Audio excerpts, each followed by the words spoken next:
Hablando con el ex director de la Sociedad de Infectología, el doctor Miguel Ureña, sobre el COVID-19. Carolina, tú ibas a hacer una pregunta. Sí, creo que recuerdo alguna vez haber leído que 1 de cada 3 dominicanos adultos sufre de hipertensión y o diabetes.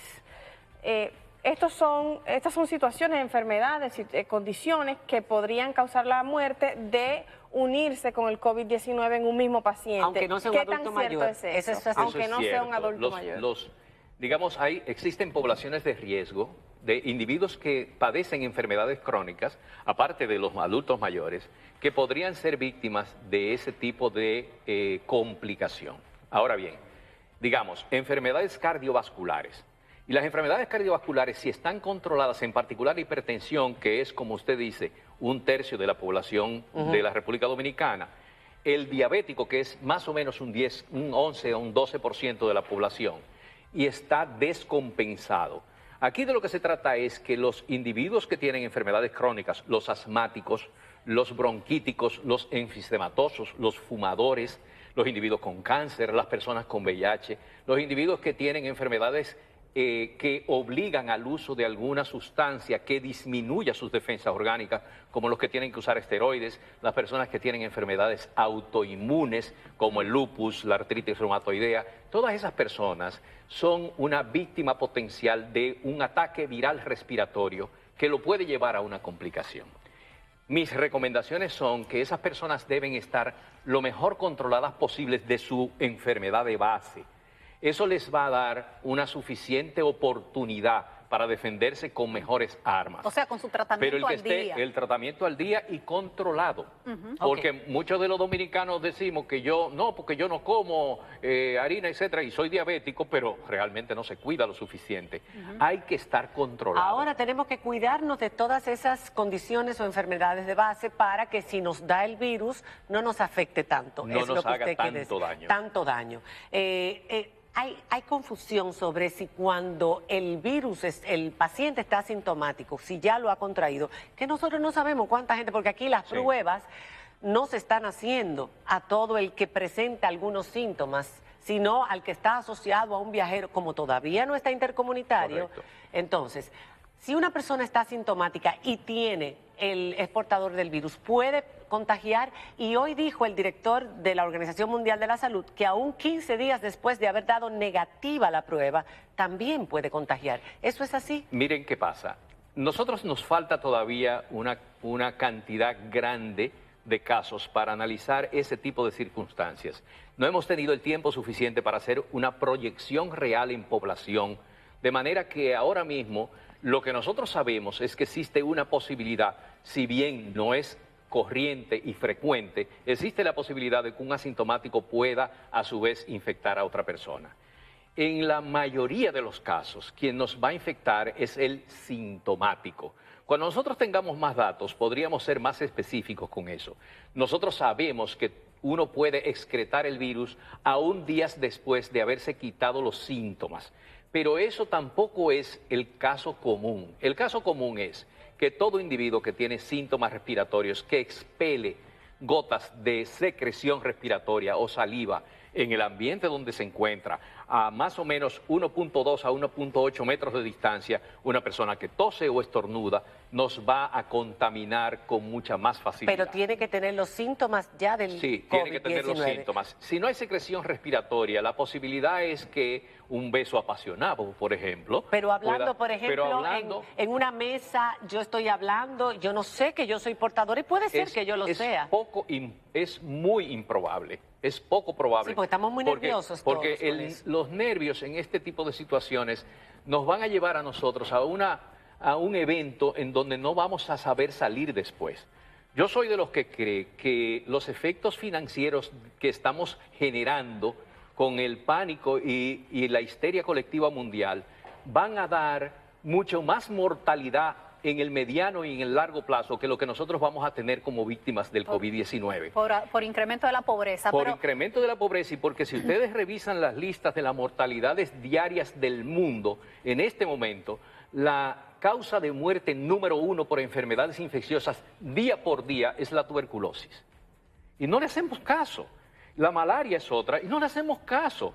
La influenza es una y tampoco le hacemos caso. Estamos acostumbrados a ver cómo se mueren los seres humanos en todas partes del mundo y a nadie le causa alarma. Sí. Nos causa alarma lo nuevo, lo novedoso, lo que acaba de suceder. Y desgraciadamente lo que acaba de suceder generó una reacción de la prensa mundial que nos ha llevado a este punto.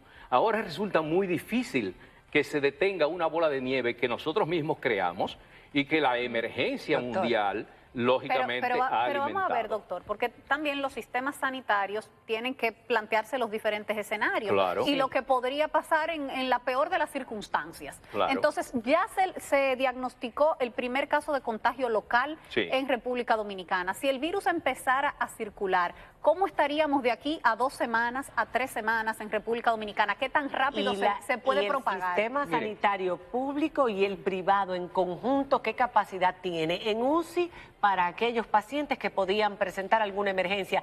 Y ventiladores mecánicos, que son aquellos que hemos visto ya en gravedad. Nosotros sabemos que la tasa de expansión de la epidemia no es tan rápida como muchas otras enfermedades infecciosas, pero es lo suficientemente seria como para generar riesgos en las poblaciones que tienen la vulnerabilidad para hacer la complicación.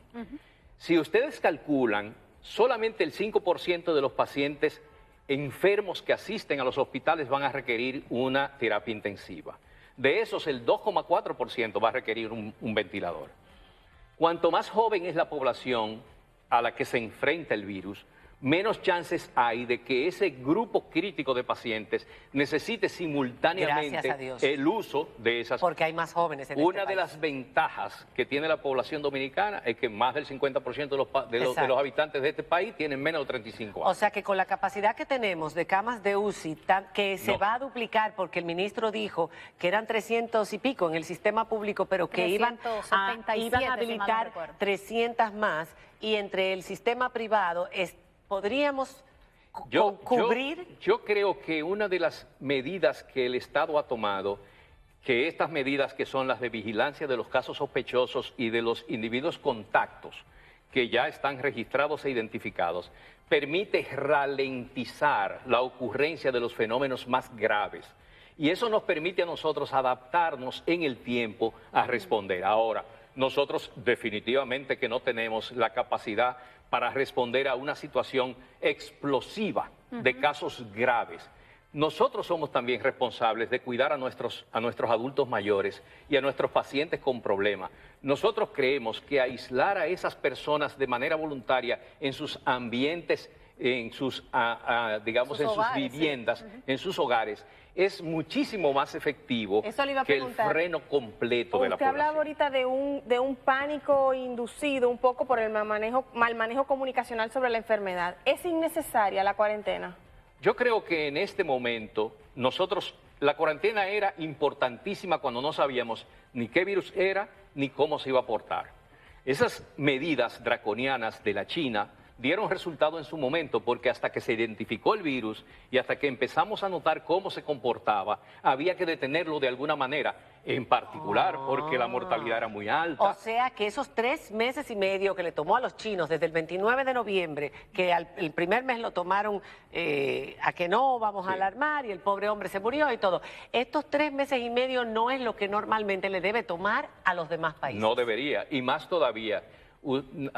Vimos en el fin de semana que hicieron una fiestecita porque salió el último paciente del coronavirus de un hospital. Por eso dije 3 meses y medio. No creamos nosotros que en China no hay coronavirus. No, pero el coronavirus está circulando en la población de China y va a seguirlo haciendo y probablemente vaya a ocupar una gran proporción de la población china. Lo que sucede es que ya el decantamiento de la aparición de casos extremos en situaciones de crisis, abordando hospitales que no daban abasto, ha bajado. No y es eso nos va a suceder a aquí. nosotros también. No es necesaria cuarentena en el país. Yo creo que la cuarentena nosotros la debemos asumir hasta tanto veamos cómo se comportan los casos que se han identificado y los casos ¿Qué tipo de índices. cuarentena, doctor? Yo considero que a 14 días es más que suficiente para que un individuo que ha llegado fuera de otro país y empiece a tener manifestaciones respiratorias. Y aunque no las tenga. Y bueno, lo que pasa es que depende de cuál es la historia, porque cuando uno tiene un caso sospechoso, ustedes han visto cómo existen unas pistolas de detección de temperatura en los aeropuertos, ¿verdad? Sí, pero, que utilizan unos pero termómetros. si él va asintomático, Precisamente. eso no sirve Entonces, de nada. nosotros ahí detenemos solamente los casos índices que pueden identificarse. Los casos que no se pueden identificar hay que darle seguimiento por la historia epidemiológica del individuo que tiene los primeros síntomas. ¿Cómo fue que se hizo o del lugar que venga, doctora, aclárenos Sí. eso, porque tenemos muchos hijos. De hecho, los estudiantes que están en hubo un España van a avión regresar y que son no, como ya 800. Han Han regresado varios, son regresado como este fin de 800. semana. Yo tengo uno que viene esta noche en la madrugada y va a pasar por el aeropuerto de Boston y mi hija mayor se lo va a llevar directo a Punta Cana. No quiere que esté cerca de mí durante 14 días. ¿Eso es necesario o no? Yo creo Ese que- tipo de aislamiento a todo el que venga de lugares donde hay brotes durante 14 días para que se queden tranquilitos en su casa, ¿es necesario o no? Cada caso es muy individual. Yo les voy a poner el ejemplo. Si yo tuviera un paciente o una persona que llega de Milán, por ejemplo, Claro. que es el epicentro de la situación más crítica que ha presentado Italia, y otro que llega de Sicilia, yo no trataría igual al de Sicilia que al de Milán. Entonces, es un elemento fundamental el contacto. Por eso es que OPS y OMS han insistido en identificar epidemiológicamente de dónde usted procede. Sí. Los formularios se llenan sobre la base de esa información. Una de las cosas que tenemos que tener en cuenta nosotros los dominicanos es que, como nosotros creemos que todo lo que nos podría pasar si decimos la verdad podría ser muy malo y nos van a trancar 14 días en un hospital como el de la Fuerza Aérea, que además parecería como si estuviéramos presos, la gente tiene la tendencia a llenar cosas que no son del todo reales.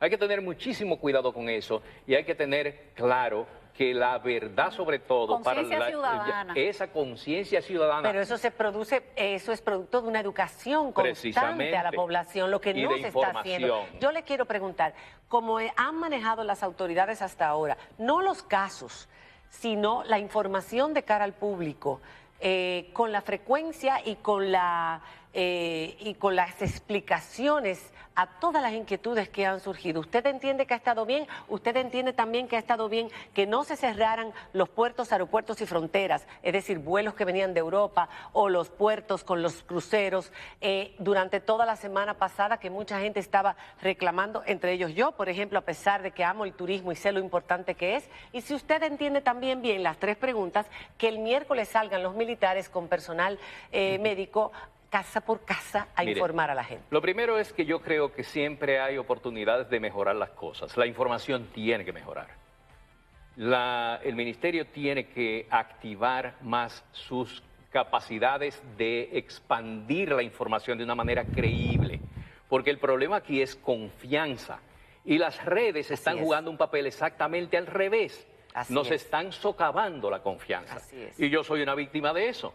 Nosotros intentamos decir por aquí cómo las cosas deben ser y muchas veces vamos a encontrarnos con una serie de individuos desaprensivos en las redes que lo que siembran es una desinformación permanente. Entonces la confianza es imprescindible para que la gente crea en las autoridades y las autoridades tienen que hacer un esfuerzo mayor para que esa confianza sea absoluta. ¿El no cerrar los La puertos y segunda, aeropuertos? ningún experto de ningún organismo multilateral de salud y las guías sanitarias de emergencia nunca han previsto el cierre de los puertos y aeropuertos como una manera de evitar la expansión de una epidemia. Se ha demostrado que eso no funciona. En la historia de la humanidad eso nunca ha funcionado. Aislar por completo un país es desde el punto de vista práctico, es una medida inconsecuente y sus resultados a largo plazo son peores que lo que nosotros estamos intentando evitar. En ese sentido, el protocolo que el Ministerio ha asumido, que está asesorado por la OPS, es correcto. Es correcto. Ahora, doctor, ¿Y los una militares? cosa, algo que sí No han- me dijo de los militares. No, todavía no me han dado tiempo. Pero que no quiero que se quede esto, porque esto es algo que están pidiendo muchos médicos. Algo que sí han alabado los organismos internacionales de países que han dado un buen manejo a esta crisis, como Corea, por ejemplo, es la cantidad de pruebas que han hecho a la población. ¿Se debería liberar la prueba en República Dominicana? El problema de la prueba no es solamente que no está liberada, sino que la capacidad de producción mundial de la prueba está muy limitada. No es que nosotros no quisiéramos tener más. China dijo que iba a donar 1.000 kits. Sí, pero 1.000 kits pero 1.000 son es muy poco. Pero no han llegado, no han llegado. Correcto. Los mismos chinos tampoco tenían la capacidad para responder al diagnóstico. Y los países en los que se han dado los brotes tampoco tienen la cantidad suficiente de pruebas como para certificar. Las pruebas nos sirven a nosotros para confirmar al inicio de los brotes, confirmar lo que está ocurriendo. Porque después, de ahí en más, cuando empiecen a ocurrir brotes comunitarios, nosotros vamos a necesitar la definición de caso sospechoso, que es lo que va a generar una información que nos permita manejar el volumen de casos. Lo de los militares, ¿bien? Yo creo que yo no le veo un sentido, digamos, eficaz a ese tipo de decisiones. ¿Y no puede transmitir más el virus? Bueno, si una de las cosas que se está asumiendo es que, vamos a suponer, si partimos de la base que lo que queremos es que la gente no disemine la enfermedad, cuanto menos circulación innecesaria hay en las comunidades, menos posibilidades de diseminación hay. Ahora bien, desde el punto de vista práctico, yo he visto medidas que a mí me parecen tan draconianas que resultan a veces hasta risibles. ¿Cómo se le ocurre a alguien poner toques de queda de tal hora a tal hora? Y el resto del tiempo el virus se va a dormir. O sea, ¿qué es lo que hace un virus? Un virus se transmite de persona a persona. De las 8 de la noche a las 8 de la mañana el virus se tranquilizó. Bastante explícita ha sido este tiempo. Los hombres, ¿por qué más? Esa pregunta se me quedó. Algo nos tenía que tocar. ¿Por qué? Primera vez le toca a ustedes. Yo vi que los hombres con barba. Primera vez les toca más. Gracias, doctor, por haber pero estado. vale la pena decir que los chinos, en particular, que es de donde las series más grandes tienen esas estadísticas, los varones tienen hábitos higiénicos mucho más, estoy hablando de tabaco, son muchísimo más fumadores que las mujeres, tienen enfermedades pulmonares. Gracias, doctor, muy amable por haber estado con nosotros. Mari no quiere que Después digan yo le eso. explico. Sí, no.